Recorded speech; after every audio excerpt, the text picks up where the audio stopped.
Zelete, thank you for your love and support. I appreciate you all. The African has always been the problem of the African. We have always been our own problem. And we are the reason to which we are not moving forward as a people for all these years. That we are expecting the African to understand certain things because we are now in information age. We are rather using our own platforms to champion the agenda of the oppressor. Like the president of Niger said, the stateless people will always make sure we go backwards. There's this man who is claiming that Captain Ibrahim Traoré is doing nothing. That we don't need people in military uniform to govern the African. All that we need is a democratic leader to take charge of the affairs. That Captain Ibrahim Traoré is being hyped on social media. So the man is doing nothing. That if Captain Ibrahim Traoré was just a mere civilian who is doing the so-called things that we claim that he's doing, nobody would have heard. We are only hailing the man for doing nothing, and that we all need to wake up because Captain Ibrahim Traoré is throwing dust in our eyes. And we want to ask this man, which of these democratic elected leaders have done something meaningful for us in Africa? Tell us, what has democracy ever given to you, the black person? For how many years haven't the people in Burkina Faso practiced democracy? Where has democracy brought the people in Burkina Faso? Under that democracy, the people in Burkina Faso were keeping their money in foreign reserves in France, Paris, and they were even asked to pay interest when they go for their own money. And they have to even determine what the money must be used for. People control everything, and including the resources. They were taking the gold and everything in Burkina Faso that wasn't benefiting the people in Burkina Faso.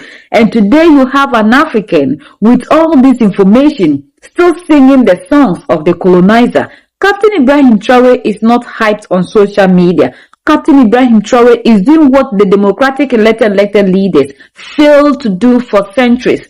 How will you, an African, sit here in this 21st century, look the world and look into the eyes of blacks and tell us today that a leader who has nationalized his own resources, that these resources are controlled by the people in Burkina Faso, and these resources are used to benefit the people in Burkina Faso, that this same leader you call a military leader came into office without going to IMF for loan, without going to World Bank for loan, yet the person is able to manufacture, create, to the point that those in the democratic elected countries have to go and plead when he decided to cut tomato supply to them. Look, I said something from the beginning. I'm not here to tell somebody this.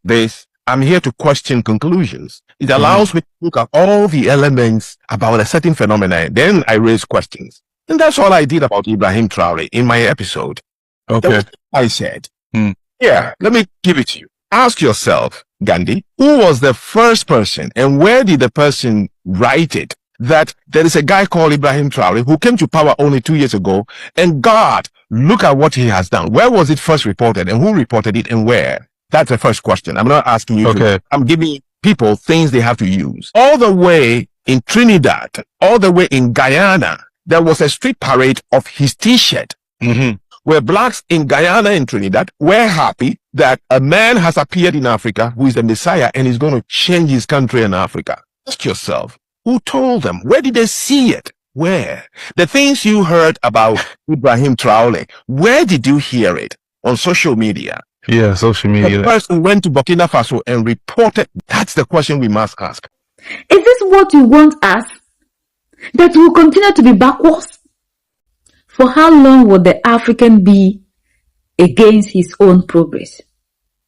What is wrong with us as a people? At least I thought by now Muammar Gaddafi would have been the end.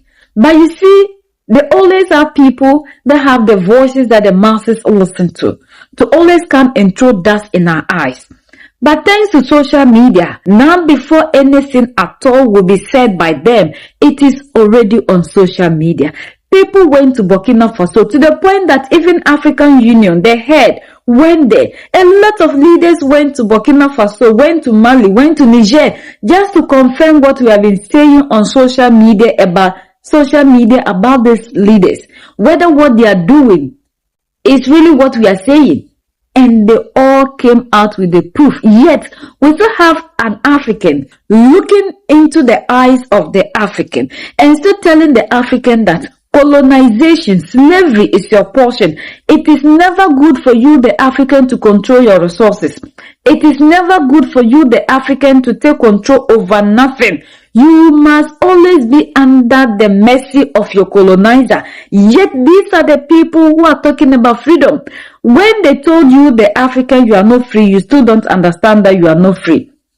Like, sometimes when you listen to some of us talk, it's heartbreaking that we in this 21st century will still sit here and believe that the oppressor's way of leadership is the only solution to the African. As if we just received this.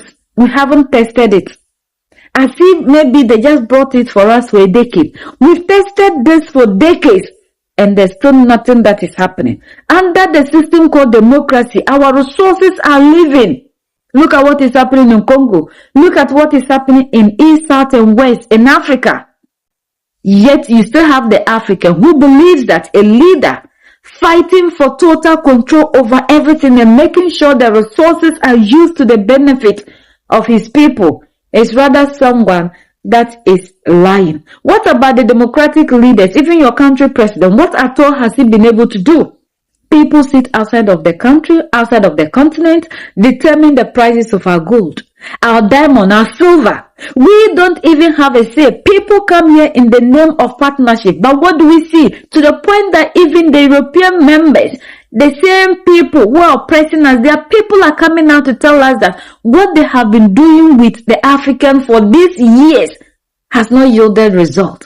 They are only making sure the African never does anything. We continue to be dependent on the oppressor. And we still have Africans singing the same oppression to us in this modern world. But newsflash, this generation is not the generation of you who believe that everything that the African must do must be based on the standard set by the oppressor. We have moved past that level. Now we believe in ourselves.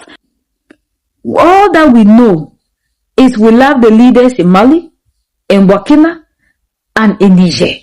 Whatever any other person will say, even if they are not doing anything, and we have just decided to hype them on social media, we love that because it is better the African starts praising himself. We have been told how lazy we are. We are good at merrymaking, singing and dancing. Now we want to tell our own stories, not to glorify the people who came into the continent to do nothing, but rather to carry our resources. Like Ama Ata Edu said, maybe you haven't heard, that ever since they came in contact with us, over 500 years ago, look at us, they keep taking and they keep taking. So this is what you want us, Africans, our brothers and sisters, who always want to sing the songs of oppression and colonization to us. Look at how they have packaged everything and they keep making sure the African never controls nothing. When the Sierra Leone First Lady said we are still not independent, and the day you take control over your resources to benefit the people, the big boss will show up. Where were you? Haven't you heard that? Captain Ibrahim Traoré is not hyped on social media. He is doing what the democratic elected leaders failed to do for all these decades. We are the only ones that can set ourselves free. United we stand, divided we fall, and united we keep standing forever and ever. The greatest enemy of the African is mental slavery. So let's decolonize ourselves from mental slavery. Let's keep sharing to educate our brothers and sisters. Together we'll make Africa great for ourselves and the next generations that are going to come. So that's the latest around the world. In Africa, West Africa, and in Burkina Faso.